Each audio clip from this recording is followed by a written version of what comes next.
28 जनवरी 2026 सुबह करीब 8:45 पर महाराष्ट्र के बारामती से एक ऐसी खबर आती है जिससे न सिर्फ पूरा महाराष्ट्र बल्कि पूरा देश सन्न रह जाता है। ये खबर थी महाराष्ट्र के डिप्टी सीएम अजीत पवार नहीं रहे। बताया जा रहा है कि अजीत पवार का विमान बारामती एयरपोर्ट की सकरी एयर स्ट्रिप पर उतरने की कोशिश कर रहा था, लेकिन उससे पहले ही ये हादसा हो गया। खेतों में क्रैश हुआ ये विमान पूरी तरह से जलकर खाक हो गया। इस हादसे में न सिर्फ महाराष्ट्र के डिप्टी सीएम अजीत पवार का निधन हो गया, बल्कि 4 अन्य लोगों की भी मौत हो गई। ये 4 अन्य लोग कौन थे? अजीत पवार का प्लेन कैसे क्रैश हुआ? आखिर अजीत पवार कहां जा रहे थे? आइए जानते हैं सब कुछ इस वीडियो में।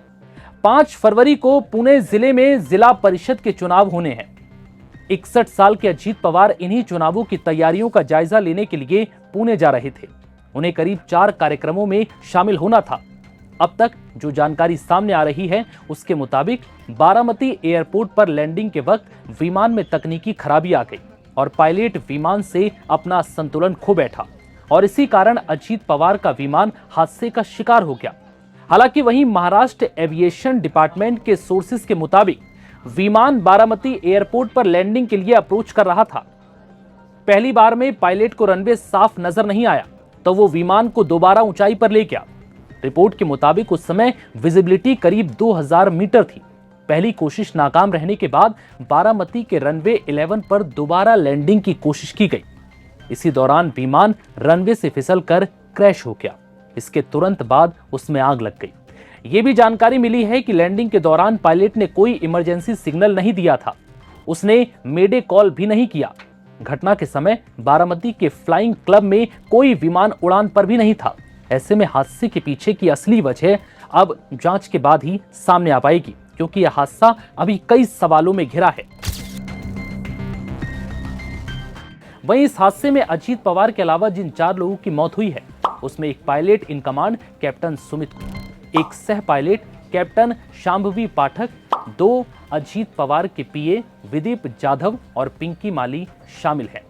बारामती विमान हादसे में महाराष्ट्र के डिप्टी सीएम अजीत पवार की मौत के मामले की जांच एआईबी करेगी। एयरक्राफ्ट एक्सीडेंट इन्वेस्टिगेशन ब्यूरो की टीम भी घटनास्थल पर पहुंची है और जांच पड़ताल में जुटी है। हालांकि अजीत पवार के निधन से न सिर्फ महाराष्ट्र बल्कि पूरा देश सदमे में है।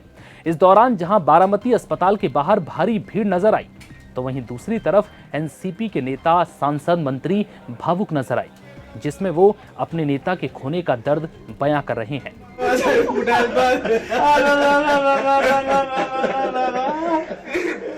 अजीत पवार के निधन की खबर न सिर्फ उनके परिवार के लिए बहुत बड़ा झटका है, बल्कि महाराष्ट्र की राजनीति के लिए भी बहुत बड़ी हानि है। महाराष्ट्र के सीएम देवेंद्र फडणवीस ने डिप्टी सीएम अजीत पवार के निधन पर दुख जताया और कहा कि ऐसे जननेता को खोना पूरे महाराष्ट्र के लिए बड़ी हानि है। महाराष्ट्र के उप मुख्यमंत्री और जमीन से जुड़े हुए जननेता श्रीमान अजीत दादा पवार, इनका एक विमान के एक्सीडेंट में बहुत ही दुखद निधन हुआ है। इसकी वार्ता आने के बाद समूचे महाराष्ट्र में बहुत ही दुख का वातावरण तैयार हुआ है। हम सभी के लिए इस प्रकार के जननेता को खोना एक अपरिमित इस प्रकार की हानि है। व्यक्तिगत मेरे लिए वो एक बहुत ही दमदार और दिलदार इस प्रकार के मित्र थे और हम दोनों ने साथ में काफी संघर्ष का काल भी देखा है और अब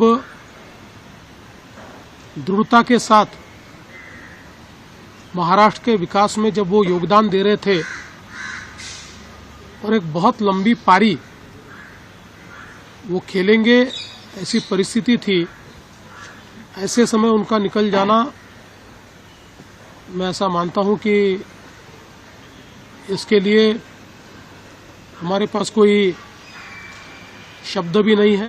वहीं महाराष्ट्र के डिप्टी सीएम एकनाथ शिंदे ने इसे काला दिन बताया और कहा कि यह घटना हमारे लिए बहुत दुखद है कि अजीत दादा नहीं रहे। बहुत ही आज महाराष्ट्र के लिए एक काला दिन कहूँ, एक दुर्भाग्यपूर्ण घटना कहूँ, एक दुखद घटना कहूँ, ऐसी घटना जो हर एक के एक दिल को दुखाने वाली घटना आज महाराष्ट्र में घटी है। हमारे सहयोगी अजीत दादा पवार जी का प्लेन एक्सीडेंट में दुर्दैवी मृत्यु हुई है। ये हमारे लिए बहुत ही बेहद दुखद है और महाराष्ट्र के लिए भी दुखद है, उनके परिवार के लिए तो बहुत ही दुखद है। और अजीत दादा एक स्पष्ट वक्ता के रूप में जाने जाते थे, एक रोक टोक बोलने वाले। देखता हूँ, करता हूँ, ऐसे शब्द उनके डिक्शनरी में नहीं थे। जो होना है वो तुरंत करते थे, जो नहीं होना है उसे साफ ना कहते थे। लेकिन वो कड़े शब्दों में कहते भी, लेकिन मन के बहुत अच्छे थे और इसका अनुभव मैंने लिया है। उनके उप मुख्यमंत्री कार्यकाल में मैंने मंत्री के रूप में काम किया। मैं मुख्यमंत्री था तभी उन्होंने उप मुख्यमंत्री के रूप में काम किया। आज देवेंद्र जी मुख्यमंत्री है, उनमें भी हम दोनों ने उप मुख्यमंत्री के रूप में काम किया है। बताया जा रहा है कि जिस चार्टर प्लेन में डिप्टी सीएम अजीत पवार सवार थे वो लीयरजेट 45XR था।